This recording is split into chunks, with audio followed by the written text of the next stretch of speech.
I've been doing some light reading about human psychology and the formations of bonds and associations.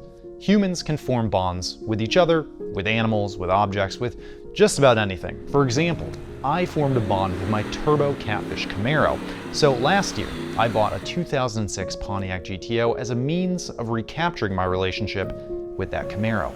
Now it's turbo as well, and on very mild boosts in timing, it made 460 horsepower and 500 foot-pounds of torque, which is the LS equivalent of benching one plate. But a nice dollop of torque and a healthy helping of turbo sounds might be exactly what I'm looking for in a daily driver. And besides, this LS2 already has 230,000 miles on it. 8 PSI is asking a lot. So in this episode, I'm gonna put this fresh off the dyno build through some real world testing, and we're gonna find out what's good and what needs fixing. And I'll be doing it all this episode with my new co-host.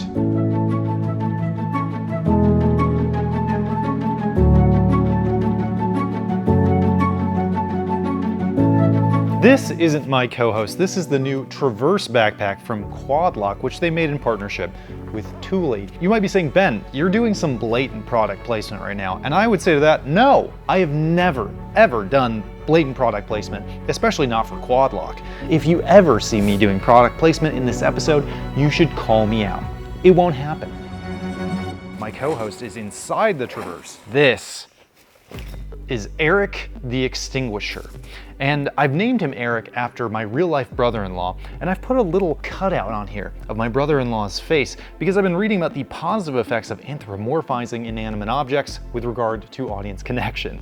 However, unlike my real life brother-in-law, Erik the Extinguisher is neither sentient nor married to my sister. Erik is going to be going with me everywhere in the GTO because I think there is a substantive possibility that I'm going to require his services at some point throughout this episode. First thing to do is to take the GTO to get groceries because I've been out of town recently and I need to stock up. And because it is a grocery getter, at least in theory, it should excel at this task. Now my goal when doing this turbo swap was to keep the GTO as stock as it was when it rolled into the shop just now with a turbo and extra horsepower and torque. It's still got defog, it's still got AC even. It's even still got trash control. Now speaking of trash control, I'm gonna switch that off really quick and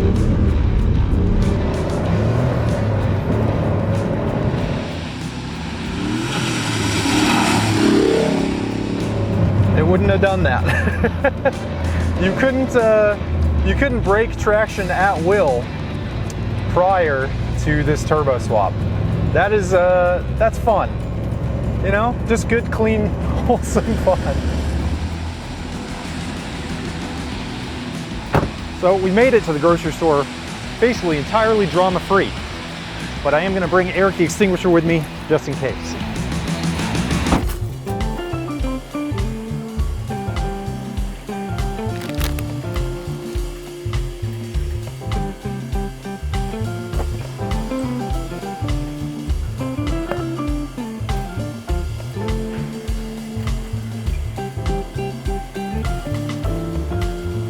I've managed to purchase groceries without catching fire at any point in time, just as I planned.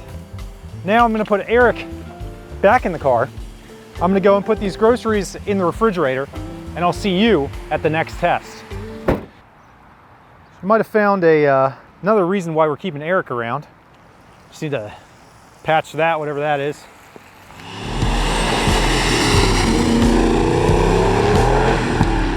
The Turbo GTO was able to take us to and from the grocery store without catching on fire.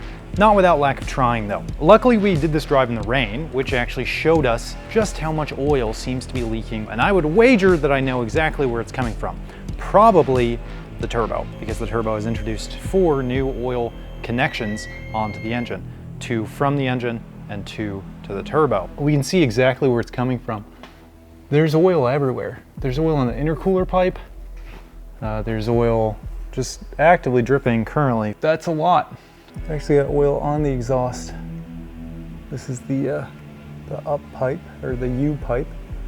That's not good. A pressure sensor, so that's leaking.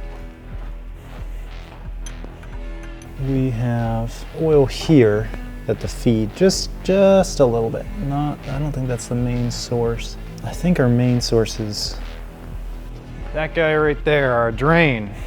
That drain is wet, and it's hard to tell, but it's leaking.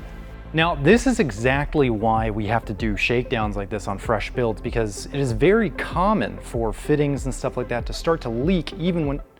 No, Eric, we don't need to... I appreciate it, thank you. It's a good thing we did have Eric here, because we could have very easily had a fire. Our oil drain is actually like finger loose. So that could be the result of just not getting tightened enough initially, or vibrations or whatever. It is essential that the oil drain line does not come off while the turbo is spinning at like 150,000 RPM. Here is where the exhaust is touching the frame. It's not touching it right now because I loosened the top. There we go. It makes such an annoying rattle sound, so we'll be able to flatten that out a bit too while we're at it.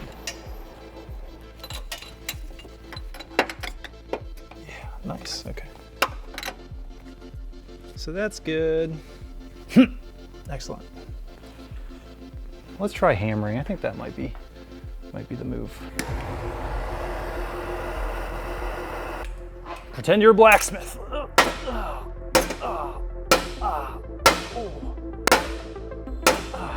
Yeah, I like that. I like that a lot more.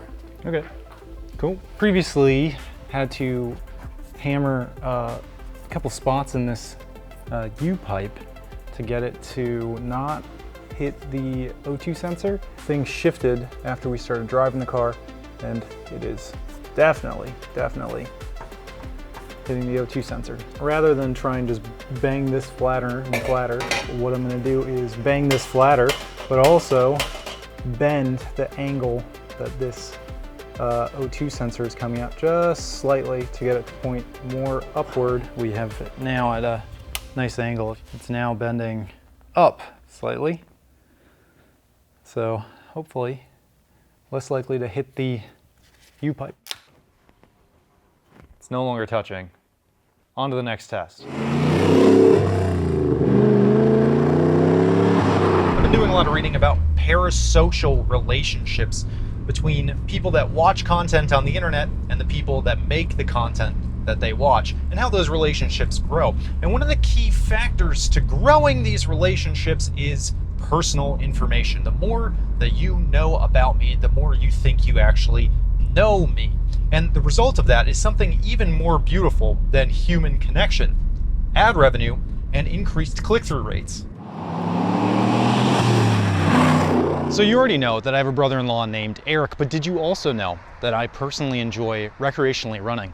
It's true. These are my ASICS GT2000s, which I've already logged 197 miles on this year, according to Strava. This is my quad lock selfie stick, which I attach my phone to during runs. And since I'm fairly confident I am not going to catch on fire during this jog, I'm going to leave Erik the Extinguisher here at the car and replace him with my quad lock water bottle, which fits perfectly here in this Traverse backpack. You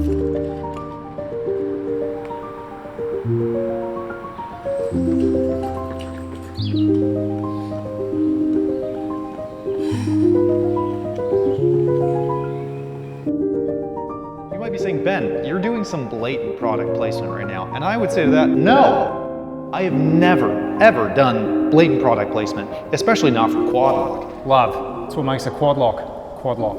If you ever see me doing product placement in this episode, you should call me out.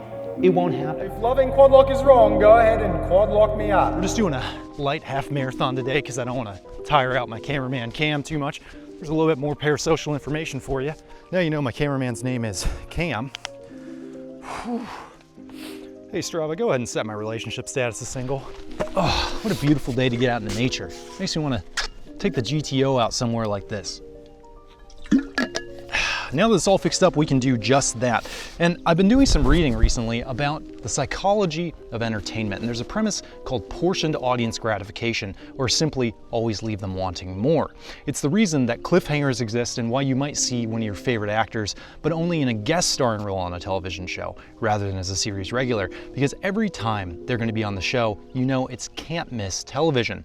Anyways, completely unrelated to that, we're gonna have my dad drive the GTO. Whoa. Whoa. Chinese Nicolas Cage. What does that mean? Gone in 60 seconds. Pretty cool. You didn't even hit boost. I don't want to go sideways. It has traction control on right now. Oh, this is traction. You want it off? No. I want to be a YouTuber for a while. I don't want to die so fast. Oh, good job. Very good. What is the nickname of this car? I don't know. What do you think? Ben, the first car we had before you were born? Yeah. 1982 Escort.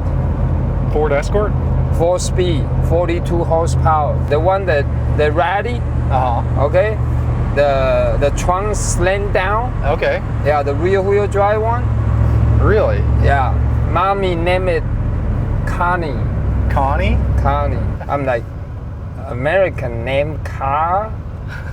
I'm kind of feel like, is this the culture thing or what? Yeah. So I came here like everybody name everything. Yeah. Yeah, so it's pretty cool. You know why? Why? Inanimate objects, it gives it more personality. You build a connection to it. Like, for example, look at the fire extinguisher. Ah, my son-in-law. Erik the Extinguisher.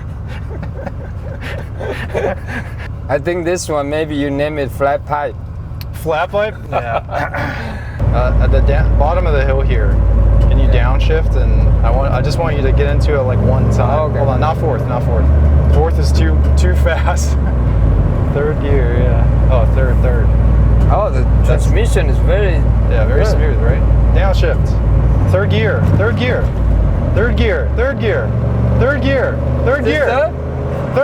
Third. That's second. Third is forward. Oh my word. You're like barely hitting boost. Here, on the uphill, downshift. Downshift? Third gear. Third gear, okay. Full throttle, all the way.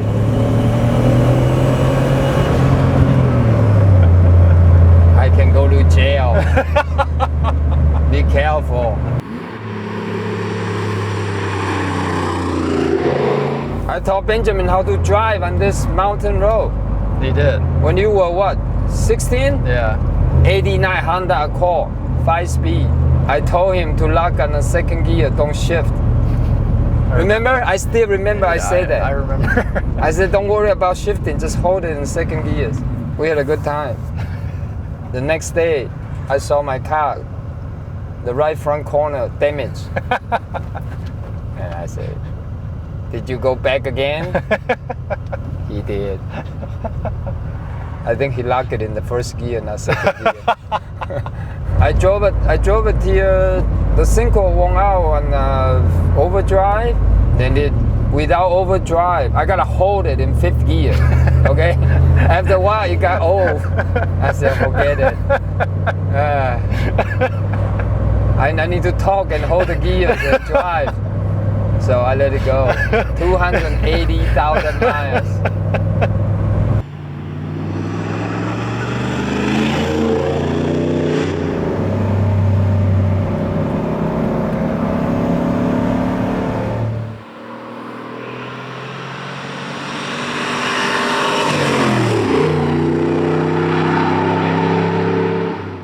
There's a premise in human psychology called hedonic adaptation, or returning to the baseline of satisfaction. It's why winning the lottery won't make you happy, because you'll very soon be used to being a millionaire and you'll tend to want the next thing. But if I've learned anything from all of my reading lately, it's that psychology is bogus. It's quackery, pure and simple, and nothing I've read about, whether it's parasocial relationships or hedonic adaptation, has any basis in reality. Anyways, even though I thought I'd be happy with 460 horsepower, the car does feel kind of slow now. So next time, I'm going to be enabling flex fuel on the GTO, and we're going to be retuning the car for E85. 500 horsepower.